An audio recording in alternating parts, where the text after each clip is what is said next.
Fox NFL Sunday is brought to you by Snickers. Packed with peanuts, Snickers really satisfies. By Network MCI Business. Install it in your office today. By the Optima True Grace card from American Express. And by Toyota and their full line of quality cars and trucks. Toyota, I love what you do for me.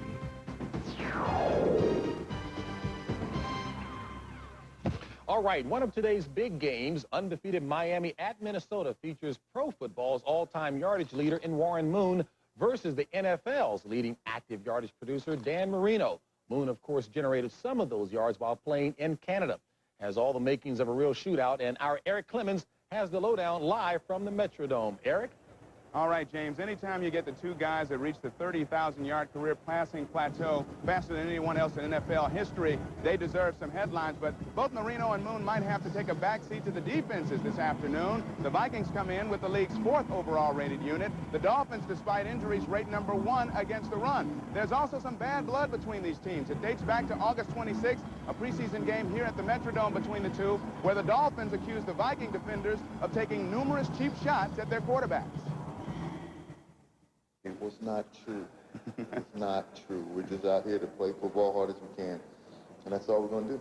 We'll keep going. So we can expect the same aggressive Viking defense today, taking whatever shot they can, huh? No reason to change. When I come off a block, I don't know how I'm going to be. If I fall on his knee, I'm say it's football.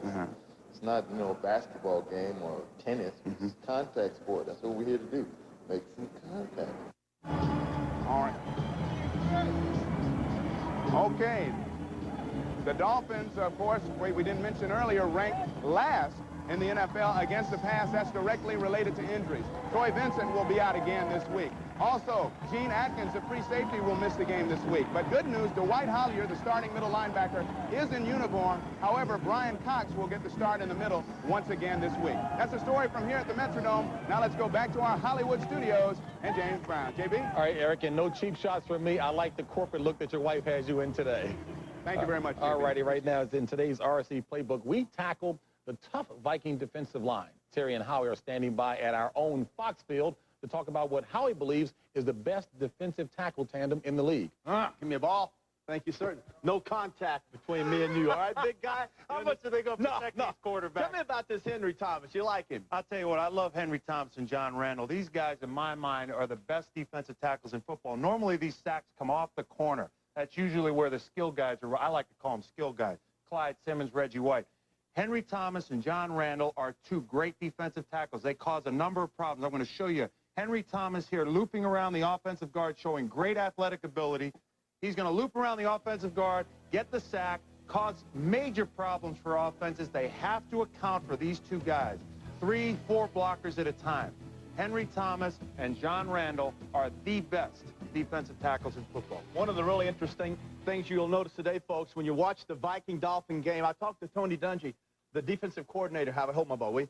And one of the things he told me, he said the Vikings and Dan Marino, they are the only team we will face that can threaten us deep down the field throwing the football. So what are you going to do, Tony? He said, we're going to take Vincey Glenn, number 25. This is the weak safety of the Vikings. And they're going to make sure that the defense rotates, and when Glenn comes over, he will have the entire middle of the football field. There will be no chance for Marino to throw the post either right or from the left side. They stop that, they think they can win the football game. How much can they protect you? I don't know. Please. Help us, JB. One day, I want to see how he demonstrate what it's like to hit a quarterback and what it feels like to. Yeah, and we'll get one in here that he can hit. Because it's not going to be me. I love it. You know, sometimes we forget that athletes are just people. On the field, both the good and the bad things they do draw attention. But after the whistle blows, it seems that far too much attention goes to their mistakes. That's why I take my hat off to Lonnie Lardner, who I think found a guy who shows that off the field he is getting what he does absolutely correct. Lonnie. It is a great story, JB, and he had no idea this was going to fly the way it has. Chicago Bears safety Sean Gale may be best known for his bone-jarring hits, but his second career may have an even greater impact. That's because this former education major has written a series of children's sports stories that promote self-esteem. And like all good authors, he writes about what he knows best, football and faith. And the kids are listening.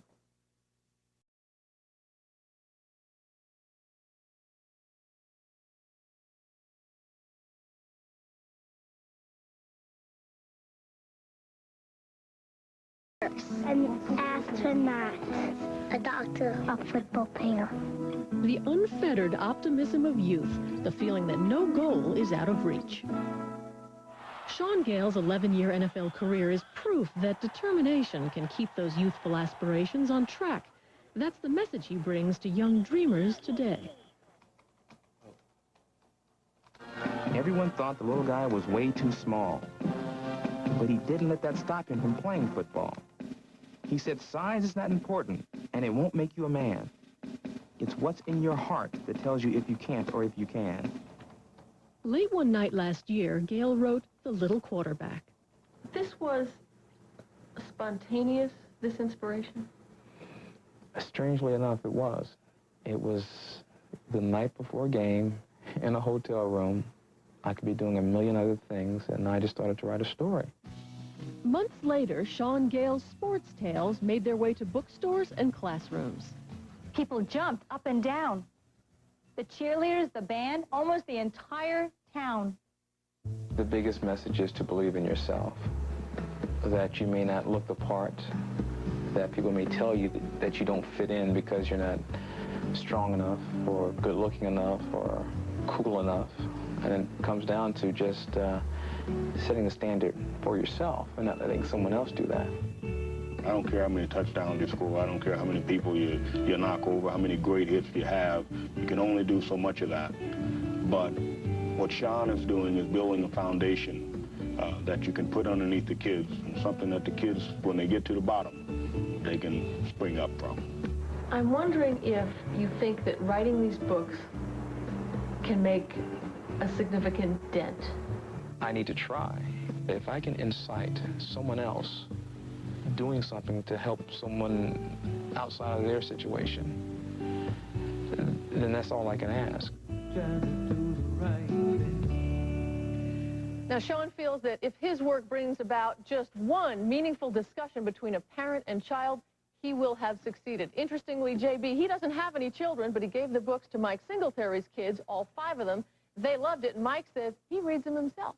Now the whole world knows Sean is single, but maybe not for much longer. That's right. All right, Lonnie, thank you very much. I don't know about you, Terry, but I'm certainly feeling the pressure building up around here. Coming up is the unveiling of the very first Howie Long Tough Guys team. Lawrence Taylor would have played another year, I'm sure, had he known that he would have been eligible. Some tough times in Houston where the Oilers are winless and the House of Pain is a house divided. And some locker room larceny sends Super Sleuth Terry Bradshaw to investigate 2 Kansas City tough guys and solve a mystery that's been driving Neil Smith and Derek Thomas absolutely batty.